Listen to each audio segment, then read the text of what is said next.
Estamos anhelando más y más del Señor, más y más de la realidad, más y más de la vida. Por eso en esta mañana quiero compartir acerca de la incompatibilidad de caracteres. Ese es el título. Siempre está como relacionado con pareja, ¿verdad? Este título o este término se llama incompatibilidad, a la incapacidad que observa alguien, ya sea para unirse o para existir conjuntamente con otro. Vuelvo a leer esto de incompatibilidad, la incapacidad que observa alguien, ya sea para unirse o para existir conjuntamente con otro. Y en ese sentido el término comprende lo que se conoce como la incompatibilidad de caracteres. Pero como les digo, no es una prédica de parejas. Ya se vienen los talleres de parejas. En marzo estará el primero con la ayuda del Señor. Pero hay algo de lo que hemos estado meditando en el libro de Marcos y que aquí se ha estado mencionando, hemos estado escuchando también hoy en estos días. Hemos titulado como una serie Empezando bien, empezando bien.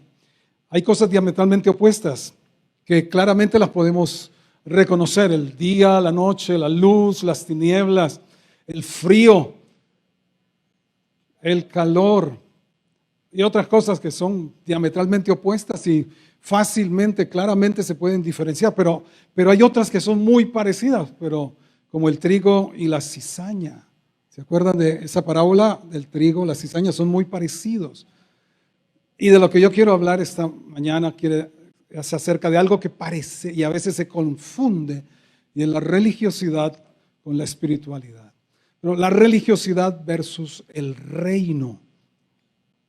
¿Sabes? Desde los tiempos de Babel, de la Torre de Babel, se ha instaurado un sistema religioso espiritual que sigue vigente y seguirá. Usted lo encuentra en Apocalipsis claramente, la Babilonia. Babel configuró un sistema religioso espiritual que sigue vigente hasta nuestros días y se traduce como todos los intentos humanos para acercarse a Dios, para agradar a Dios por nuestros propios medios y por nuestros propios méritos. El hombre que ha quebrantado y roto la comunión con Dios ha pretendido, él mismo ha pretendido resolver este rompimiento por sus propios términos, el hombre mismo, y de allí han surgido toda clase de religiones, filosofías, caminos, por aquí y por allá. Pero ¿qué pensamos? Si nosotros, los seres humanos, fuimos los que quebrantamos, rompimos la comunión con Dios, esto es o ignorancia pura o soberbia grasa. Pero Dios es el que resuelve. Dios fue el que resolvió realmente el conflicto con sacrificio. Dios resolvió el conflicto con el sacrificio de su unigénito, el Cordero de Dios, el que quita el pecado del mundo, y que hoy haremos memoria de él en la cena. Este es nuestro cuarto domingo y hemos tenido la cena cada domingo y la tendremos el próximo, porque queremos, la iglesia primitiva cenaba el primer día de la semana. Ellos se reunían y era realmente una cena la que tenían. Su reunión era alrededor de la mesa y comían juntos con armonía, sencillez, partían el pan. Bueno, nosotros hemos dejado cada mes y eso se nos vuelve algo así como, pero hemos querido, anhelado que Dios nos revele más y más realidades espirituales, verdades acerca de este nuevo pacto, porque Dios fue el que resolvió el conflicto de la raza humana con él por medio del sacrificio de su Hijo. Por eso, muy conocido, Juan 14:6 dice: Jesús, yo soy el camino, la verdad y la vida, y nadie. Esos son esos absolutos frente a una sociedad relativista. Choca tremendamente. pero la palabra es la misma y permanecerá para siempre. Nadie va al Padre sino por Jesús. Él es el único mediador entre Dios y los hombres. Lo demás es religiosidad, que nos parece que todos los caminos llegan a, ¿qué decíamos? ¿A dónde? Todos los caminos, todo, de cualquier manera. Ahora, Dios es tan bondadoso que uno ha estado buscando por donde no es, y dice Isaías que fui hallado por los que no preguntaban por mí. Me hallaron los que no me buscaban. ¿Eso qué significa? Que Él nos sale al encuentro, que Él nos busca. Porque si fui hallado por los que no lo buscaban, fue hallado por los que no preguntaban por Él. Significa que Él en su gracia, su bondad, nos sale al encuentro. Y cada uno tiene su propia historia de cómo Él salió al encuentro de cada uno de nosotros. Ahora, el espíritu religioso, religiosidad versus reino, es lo que de las cosas que más me ha impactado en la lectura de Marcos en este año, tiene que ver eso. Religiosidad era la que tenían, era la que encarnaron en el tiempo de Jesús los fariseos, los saduceos, los escribas, los sacerdotes. Ellos encarnaron ese espíritu religioso. Yo les propongo que en esta mañana nosotros discernamos, escarbemos. Ojo pues, a oído atento. Todos nosotros vamos a discernir el espíritu religioso en nosotros. Ninguno esté pensando, uy, hubiera venido fulanito, le caería preciso. Le voy a mandar el link. No, vamos a discernir, les invito que estemos así como el Señor está aquí con nosotros. Realmente hemos experimentado su presencia maravillosa, pero que la luz, ¿verdad? Que es lo que lo revela todo, nos pueda mostrar las trazas que hay, las actitudes que tenemos, algunos más que otros, pero que lo discernamos en nosotros mismos. ¿Qué provoca el espíritu religioso? Provoca una motivación incorrecta. En el capítulo 6 de Mateo, es muy largo el capítulo, pues del capítulo 6 del 1 al 18, Jesús habló de cuatro cosas que pudiéramos llamar prácticas espirituales o disciplinas espirituales. Jesús empezó diciendo allí en Mateo capítulo 6, cuando ustedes hagan justicia, no la hagan delante de los hombres, no sean hipócritas, ¿verdad? Cuando ustedes oren, no lo hagan delante de los hombres para ser vistos de los hombres. Cuando ustedes ayunen, no lo hagan para ser vistos de los hombres. No se muden y pongan la cara de que están haciendo un gran sacrificio, un gran esfuerzo. Cuando ustedes ayuden, cuando ustedes den limosna, ofrendas, no lo hagan para ser vistos. Ese para qué hacemos las cosas correctas, como son estas disciplinas espirituales de ayudar, de hacer justicia, de obrar bien, de ayunar, de ayudar a otros, de ofrendar, que las motivaciones con las que hacemos todo esto sean para agradar a Dios. Porque la Biblia dice, todo lo que ustedes hagan, háganlo de corazón como para el Señor y no para los hombres. Esto es lo que hacía esta clase de gente religiosa. Allá en el corazón del corazón, en el centro del corazón, los motivos no eran puros, los motivos no eran correctos. Las acciones eran correctas. Orar es correcto, ayunar es correcto, ayudar a otros es correcto, ofrendar es correcto, pero los motivos pueden ser incorrectos si un espíritu religioso es el que está por allí manifestado. ¿Está claro? ¿Cómo están tus motivaciones? ¿Cómo están mis motivaciones? ¿Por qué sirvo? ¿Por qué hago lo que hago? Para el Señor debe ser y no para los hombres. ¿Qué busca el espíritu religioso? Está conectado con esto. ¿Qué busca? Busca la aprobación de los hombres. El espíritu religioso tiene hambre, tiene deseos, vive buscando la aprobación, la aceptación de los hombres. Mira lo que dice el Señor en Mateo 23. Todo el capítulo 23 de Mateo es la medicina para combatir el espíritu religioso. Mateo 23, Jesús le dedicó todo ese capítulo a este tipo de espíritu encarnado en estas personas. Mateo 23, 5 al 7 dice: antes hacen todas sus obras para ser vistos por los hombres. Ensanchan sus filactelias, eran esos, en sus mantos tenían unas tiras, y entre más filactelias, más tiras de cuero, algunas de tela misma, las ensanchaban para ver que eran gente que guardaba la ley, que guardaba la palabra de Dios, y extendían los flecos de sus mantos. Eran llamativos, llamaban la atención. Todo lo que hacía y todo lo que el espíritu religioso promueve, provoca, busca, es llamar la atención de la gente. ¿Sabes? Bueno, termina diciendo: aman los primeros asientos en las cenas y las primeras sillas en las sinagogas. No estoy diciendo los que se sentaron aquí adelante, no. Y las salutaciones en las plazas, y que los hombres los llamen pastor, apóstol, rabí, doctor. ¿Sí o no que cuando le dicen doctor usted se siente chévere?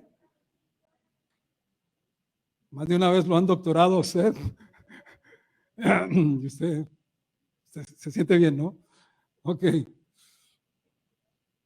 Se narra una historia se narra de un jovencito que empezó a practicar el piano.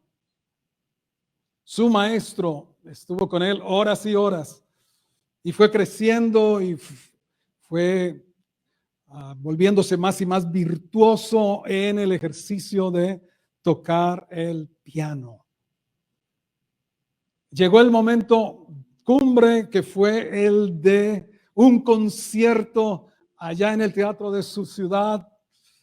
Se llenó ese teatro de familiares, amigos, vecinos, conocidos, y allí este joven está dando su primer concierto y lo hace maravilloso, y aplauden con toda la fuerza y celebra familia y todo el mundo felices de tener entre su gente, tener a alguien con ese talento, con esa virtud. Pero ese muchacho solamente está pendiente de alguien. No está pendiente, ni oye los aplausos ni las aclamaciones que le está dando el público, sino que él solamente está mirando allá en la platea a su maestro. Porque lo que él diga realmente es lo correcto. Todos los demás podían ser sordos musicalmente, no tener ni idea. Pero el único que sí sabía que había hecho bien la ejecución había sido su maestro. Para combatir esto que busca el espíritu religioso de atraer la aprobación humana, hemos de estar mirando solamente qué dice nuestro Dios. Nuestro auditorio es de una sola persona: Jesús. Realmente importa lo que Él diga. No que no, importa más, era la canción que cantábamos ahora. Importa más lo que Él diga. Jesús dijo: gloria de hombres no recibo, en Juan 5:41. Radical eso, ¿no? Gloria de hombres no recibo. Ahora, no nos vamos a poner como que si alguien te dice gracias, el Señor me bendijo, gracias por la alabanza de hoy, gracias por el equipo de alabanza. pero sabemos en nuestro corazón realmente que lo que nos importa, lo que más valoramos es lo que Dios dice. ¿Qué hace el espíritu religioso? Quebranta la palabra de Dios para establecer sus propias tradiciones. Allí en el libro de Marcos, capítulo 7, del versículo 6 al 9, respondiendo él les dijo: hipócritas. Bueno, esa palabra hipócrita le suena a uno como pesado, ¿verdad? Hipócrita. Viene de Hipócrates. Con Hipócrates comenzó el teatro en Grecia. Y entonces usaban las máscaras. Las máscaras. Se ponían fachada. El espíritu religioso vive de fachada. Jesús les dijo: hipócritas, bien profetizó de vosotros Isaías cuando, como está escrito, este pueblo de labios me honra, mas su corazón está lejos de mí. Eso lo vamos a ver más adelante. Pues en vano me honran, enseñando como doctrinas mandamientos de hombres. Porque dejando el mandamiento de Dios, se aferran a la tradición de los hombres, al lavamiento de los jarros, de los vasos de beber, y a 6 otras muchas cosas semejantes. Les decía también: bien invalidáis el mandamiento de Dios para guardar vuestra tradición. Espíritu religioso antepone las tradiciones a los mandamientos de Dios. Y a veces pensamos que solo tiene tradiciones otras iglesias, otras denominaciones. ¿Qué de nosotros? ¿Qué tradiciones tenemos que hemos puesto más, le hemos dado más predominancia que la palabra de Dios?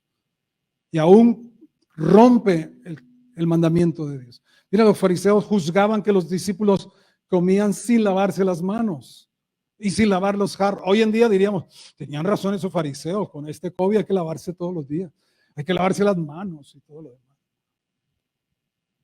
Pero sabe una cosa, para Dios es más importante las personas que las normas. Digo, más importante las personas que las normas. No que las normas no sean importantes, sino más importantes. Y eso fue lo que priorizó Jesús. Más importante que el reposo es el hombre, porque el reposo fue hecho para el hombre y no el hombre para el reposo. Y como padres, recuerdan que hemos mencionado que reglas sin relación produce rebeldía en los jóvenes, en los hijos. Reglas, normas sin relación, anteponiendo las normas, las reglas a la relación. Lo que se provoca son rebelión. Privilegiar las personas a las reglas. En Juan 14:21 Jesús dijo: el que tiene mis mandamientos y los guarda, ese es el que me ama. El que tiene los mandamientos del Señor y los quebranta, el espíritu religioso quebranta el mandamiento, no ama a Jesús. ¿A qué se opone el espíritu religioso? Se resiste al cambio. El espíritu religioso, así lo hemos hecho, así tiene que ser, así debe seguir siendo. Se resiste al cambio. Algunos somos más propensos a, bueno, no lo entiendo muy bien, no estoy entendiendo. Pues se habla de bloqueadores y facilitadores en todos los ámbitos: familia, iglesia, empresa. Hay gente bloqueadora, hay gente facilitadora. Ahora, los bloqueadores hay de diferentes estilos. Están los bloqueadores que es que necesitan plastilina, con plastilina. Pero hay otros bloqueadores que sí definitivamente es porque no quieren. Y el espíritu religioso es un espíritu de orgullo. Una de las peores formas de orgullo es el orgullo religioso, el orgullo espiritual. Y fueron los que antagonizaron. Jesús viene con el reino, trae el reino de Dios. ¿Y quiénes se opusieron al cambio? El espíritu religioso que estaba operando en estos hombres de aquel entonces. En Marcos 11:18 dice que es lo mejor para que sigamos con nuestro statu quo y no nos muevan las cosas que ya las tenemos bien alineaditas. Dice en Marcos 11:18, y lo oyeron los escribas y los principales sacerdotes y buscaban cómo matarle, porque le tenían miedo, por cuanto todo el pueblo estaba admirado de su doctrina. Resistencia al cambio. ¿Qué usa? ¿Qué usa el espíritu religioso? Bueno, son 6 cosas solamente que quiero compartir acerca de, pero en Mateo 23 pueden encontrar, pueden discernir más y más de esas operaciones muy sutiles, porque se parece mucho religiosidad con espiritualidad sana. Pero dice, ¿qué usa? Usa un doble estándar.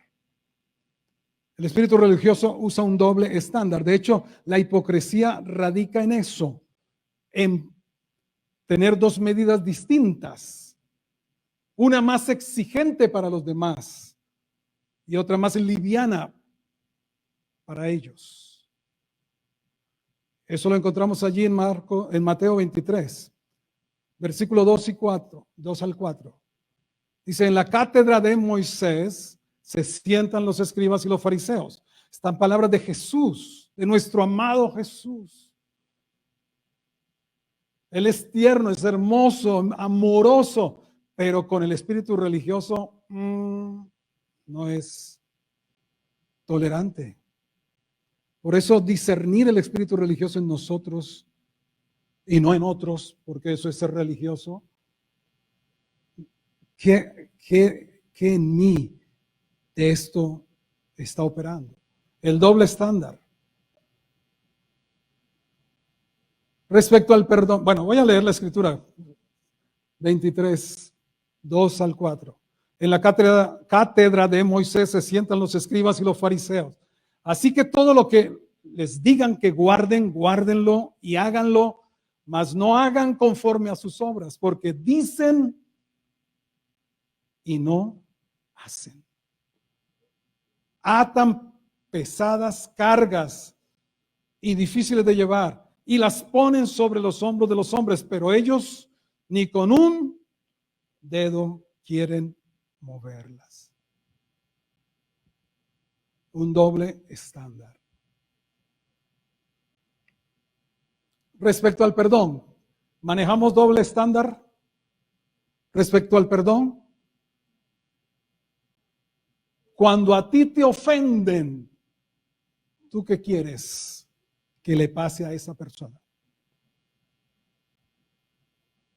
Pero cuando tú eres el que ofendes, ¿qué espera de esa persona? Como diría el filósofo mexicano, que me tengan paciencia. Pero cuando yo soy el ofendido, ¿cómo reacciono? ¿Cómo actúo? Tenemos doble estándar en algunas cosas. Y es necesario hoy darle un garrotazo a eso. Y por último, ¿por qué se distingue el espíritu religioso? Lo leímos ahora, por la falta de sinceridad. La falta de sinceridad. La religiosidad es una apariencia de piedad, dijo Pablo a Timoteo. Formas superficiales. Y en Marcos lo leímos, en Marcos 7, citando a Isaías 29:13. Marcos, citando a Isaías, dice, hipócritas, bien profetizó de vosotros Isaías, como está escrito, este pueblo de labios me honra, mas su corazón está lejos de mí. cuando hemos venido a reunir, cuando nos hemos reunido y hemos estado adorando, ¿dónde está tu corazón? ¿Dónde ha estado tu corazón?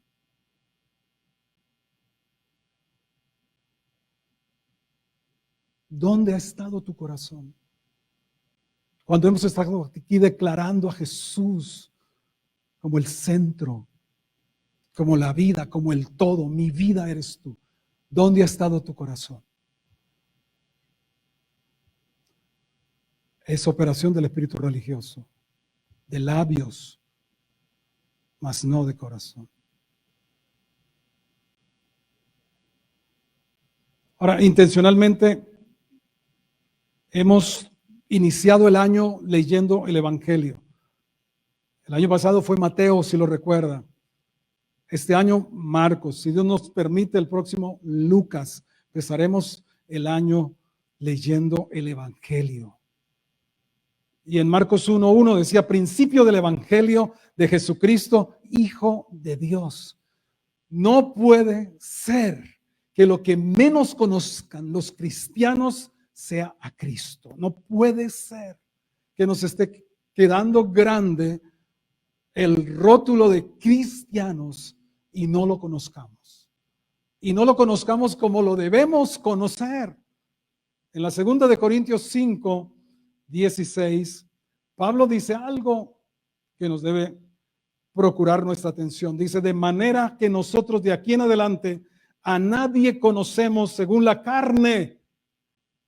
Y aun si a Cristo conocimos según la carne, ¿qué pudiéramos poner allí como una Biblia ampliada? Si lo hemos conocido según la religión, si lo hemos conocido según las tradiciones, si lo hemos conocido según los mitos, si lo hemos conocido según los ritos, ya no lo conocemos así. Solo se puede conocer a Cristo por revelación del Espíritu Santo a través de su palabra. Solo se puede conocer a Cristo. Y por eso tiempos como el tiempo de ayuno es un tiempo para sensibilizarnos e ir más profundo, porque no sé si te llegan pensamientos, pero yo ya sé, yo soy cristiano, yo ya sé de Cristo. Pablo llegó a decir algo, si alguno piensa que sabe algo, no lo sabe como lo debe saber. Significa que la revelación de Dios es progresiva. La revelación de Dios respecto de Cristo puede haber llegado hasta un tope, porque cada uno de nosotros le pone la tapa a su crecimiento. No es Dios el que nos mantiene Peter Pan, o el que nos mantiene en el nivel. Es cada uno de nosotros que hasta aquí no quiero crecer más. Hasta aquí no voy a ir más allá. Hasta aquí. Así que se puede conocer a Cristo según la carne. La historia, el Cristo histórico, pues es importante conocerlo. Todos venimos quizá de un trasfondo cristiano. Tal vez pensamos, ya lo de Cristo, ya Cristo. Tenemos otros temas, y expertos en una cosa y expertos en otra cosa, y por aquí hilan más y más delgado en temas.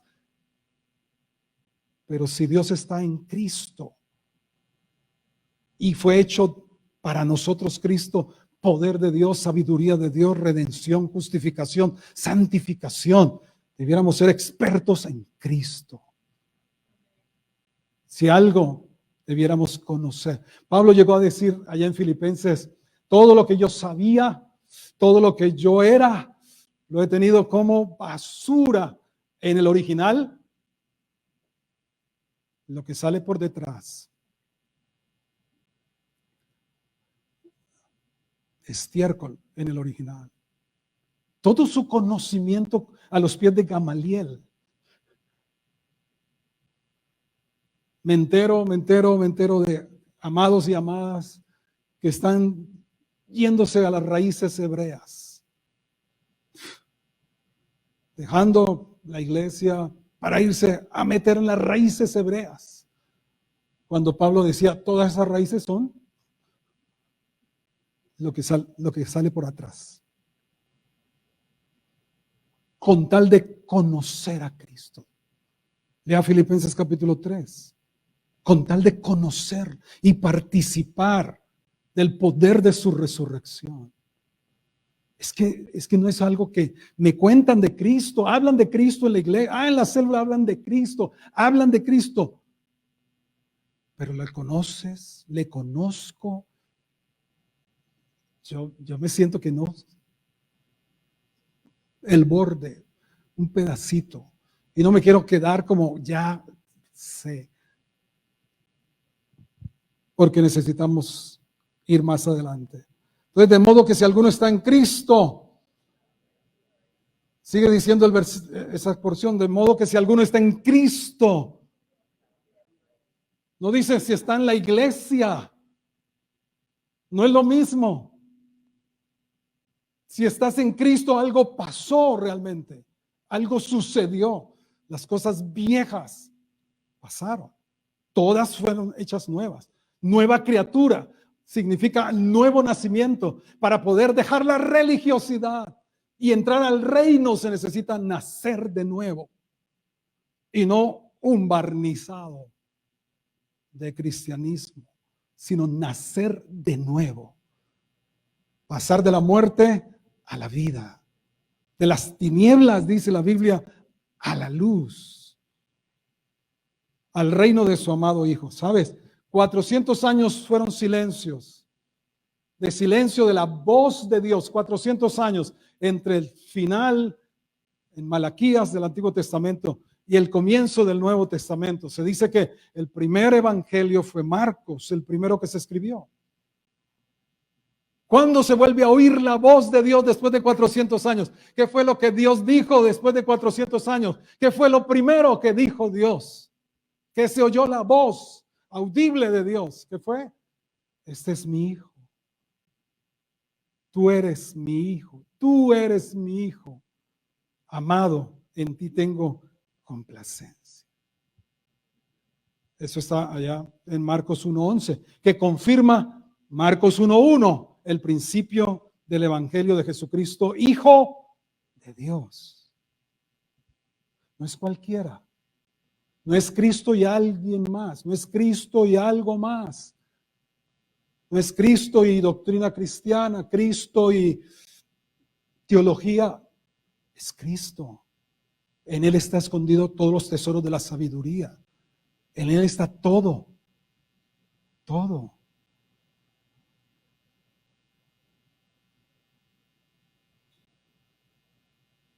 Ahora, vamos terminando la introducción. No. El reino y el rey son lo mismo. No hay reino sin rey y no hay rey sin reino. Y Jesús es el rey. Y el reino de Dios vino con él. Y lo primero, las primeras palabras que dijo Jesús en este planeta, el verbo hecho carne, ¿qué fue lo primero que dijo? Lo primero que dijo es clave. No iba a decir cualquier cosa. El verbo, el logos, la palabra hecha carne, ¿qué fue lo primero que expresó? Marcos 1:15. El tiempo se ha cumplido y el reino de Dios se ha acercado.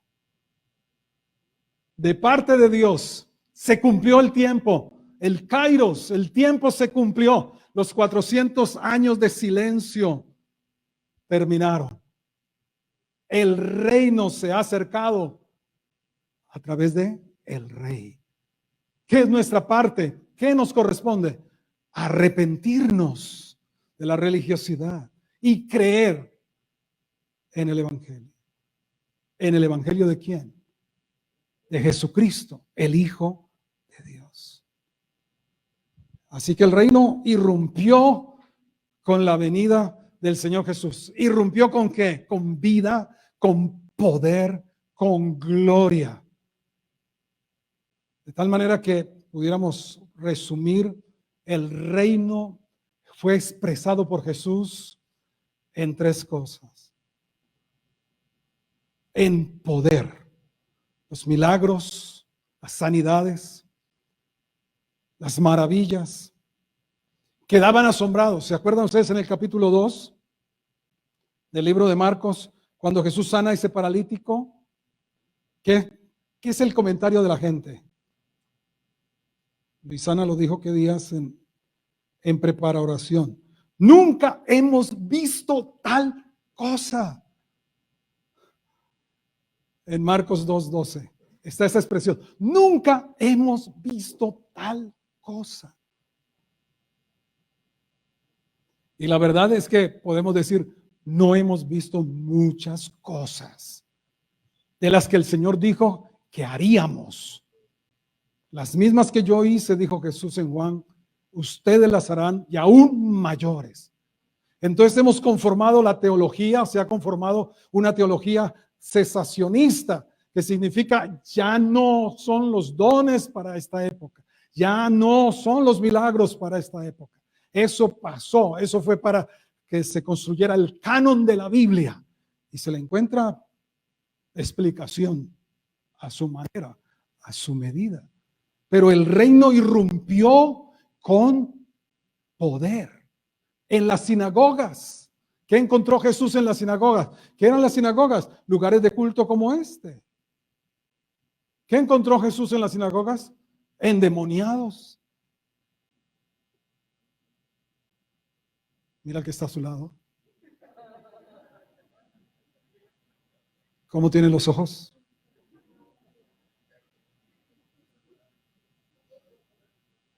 Y dice claramente que recorrió las sinagogas y echaba fuera los demonios de las sinagogas.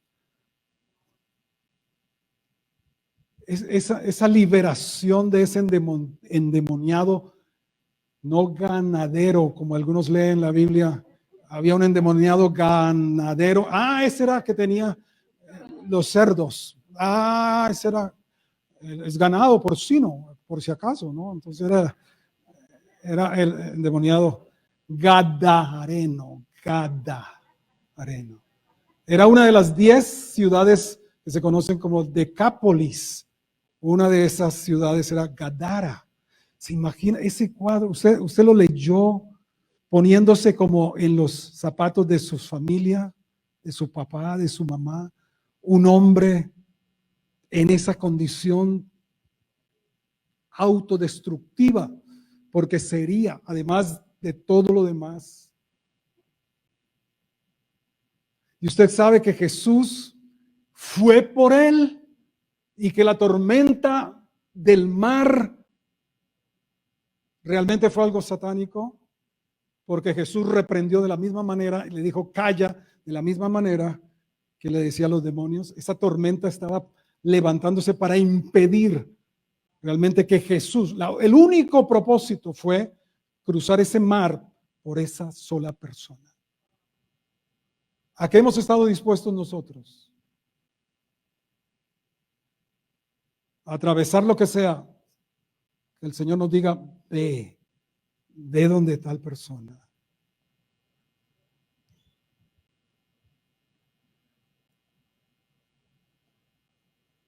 Lo otro que Jesús usó para expresar el reino fueron las parábolas o la enseñanza. Se admiraban de su doctrina, de su enseñanza, que era con autoridad. Había revelación de Dios, obviamente toda la sabiduría de Dios en él. Las parábolas leímos en Marcos 1:22, cuando pasamos por allí, se admiraban de su doctrina porque les enseñaba como quien tiene autoridad y no como los escribas. Se sabe cuando alguien está enseñando algo, que está viviendo, que está encarnando, que no está teorizando, pero ya recordamos el espíritu religioso, dice, pero no hace. Y varias, como Marcos 4:26, decía además, así es el reino de Dios, como cuando un hombre echa semilla en la tierra. Y el versículo 30 decía también, ¿a qué haremos semejante el reino de Dios? ¿O con qué parábola lo compararemos? Era el evangelio del reino. ¿Cuál es el evangelio que nosotros vivimos o compartimos? No es el de la comunidad cristiana de fe. Es el evangelio del reino que tiene poder, que tiene sabiduría y revelación de Dios. Y Jesús usó esas parábolas que son cosas, dice el término parábola, es algo puesto al lado que alumbra lo que no se ve bien. Es como la expresión de una parábola, es como algo puesto al lado para dar luz a algo que no se entiende. No es tan comprensible el reino como tal. Jesús usó las parábolas para mostrarnos. Además, Jesús sacó la enseñanza de las cuatro paredes. ¿Cuál fue el púlpito de Jesús? Una barca. Hablaba desde la barca a la orilla del mar, sacó, y todo eso era como nos está descuadrando todo lo que ya tenemos cuadrado de nuestra liturgia y de nuestras punto 1, 2, 3 de la celebración. Entonces, primero esto y segundo lo sacó de allí. Ahora, él siguió enseñando en la sinagoga, no significa que no se debiera hacer, pero no era únicamente ahí. Y por último, y la pastora Brenda nos estuvo hablando acerca de esto, el reino Jesús lo expresó en las relaciones, en la mesa. Y aquí está la mesa lista. En la mesa. Eso fue algo revolucionario y causó la mayor alergia al espíritu religioso. Realmente, cómo Jesús se relacionó con la gente, en particular con los indeseables, los proscritos. Ustedes saben que allá en las castas de la India, que es un sistema de castas, hay los más abajo que se llaman los intocables.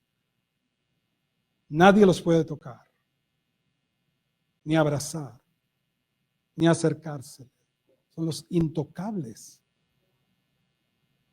Jesús se relacionó con los intocables, con los indeseables, con los publicanos, con las rameras, con los pecadores. Y el texto de Marcos 2:15, creo que la pastora Brenda nos lo leyó, Marcos 2:15 al 17. Aconteció que estando Jesús a la mesa, por eso le decían comilón y bebedor, porque él usaba la mesa para acercarse,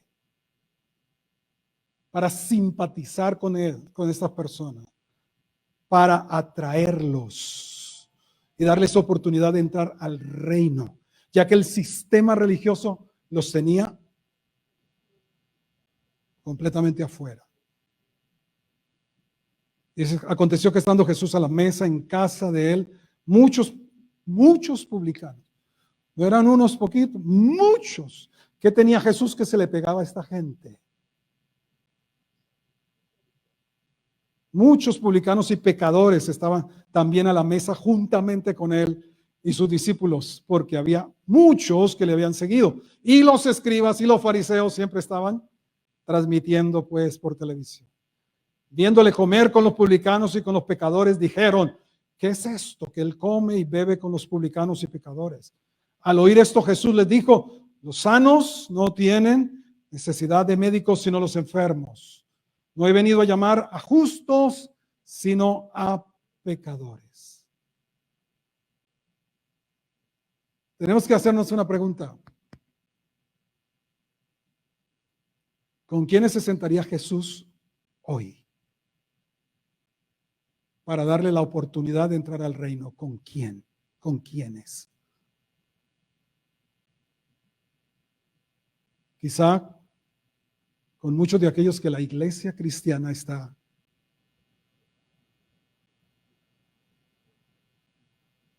y entre esos nosotros. ¿Con quién se sentaría Jesús hoy a la mesa? Hay espíritu religioso operando y es el opositor a la vida del espíritu, el espíritu religioso. Al reino van a entrar, ¿quiénes? Todos los que están conscientes que no son dignos. Alguien lo expresó, Padre, no soy digno de ser llamado tu hijo. Pero quedarán afuera, ¿quiénes? Todos los que consideran que se lo merece. Y el hermano mayor no quiso entrar. Puestos en pie un momento para pasar a la mesa.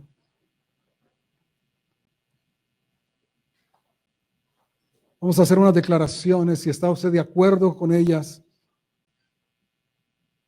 vamos a decir: Señor, perdóname por toda motivación incorrecta al hacer lo que hago. ¿Cuántos pueden declarar esto de todo su corazón? Perdóname por toda motivación incorrecta al hacer lo que hago. Líbrame de la búsqueda de aceptación de los hombres.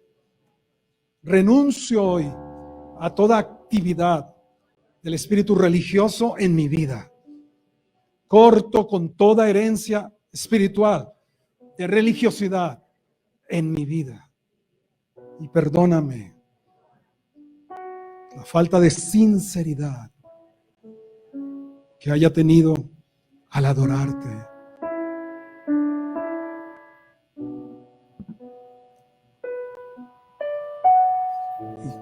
Y saco de mí todo doble estándar. Una sola medida, la que me aplico a mí, conforme a tu palabra, será la que aplicaré para otros. Un momento allí tú con Dios y con su palabra. El Espíritu Santo nos convence, no nos condena. Y la verdad, todos aquí tenemos algo de esto. Y hoy es el día de cortarle la cabeza.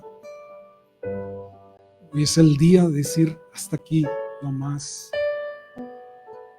De juzgar, de criticar, de señalar a ciertas personas. Padre, danos tu corazón.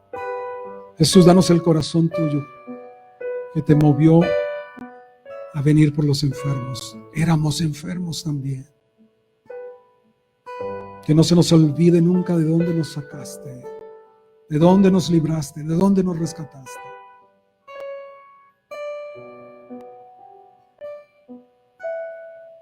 Tú has dicho: bienaventurados los misericordiosos, porque ellos alcanzarán misericordia. Úsanos, Señor, para ir por aquellos como tú fuiste por ese hombre en Gadara. Úsanos para ir a aquellos los cuales nadie iría. Úsanos, Señor. Úsanos. Queremos ser tus manos. No sé si puedes decirle: quiero ser tus pies, quiero ser tus ojos, quiero ser tu boca. Quiero ser el vehículo para transportarte a donde tú necesites llegar. La iglesia es el vehículo para establecer y extender tu reino. Señor, refacciona, repara, restaura, cambia. Y al estar a la mesa, y al venir a la mesa tuya, contigo, que tu corazón sea trasplantado al nuestro. Fuiste alguien de mesa, fuiste alguien de relaciones. Hemos declarado este año unidos por el amor.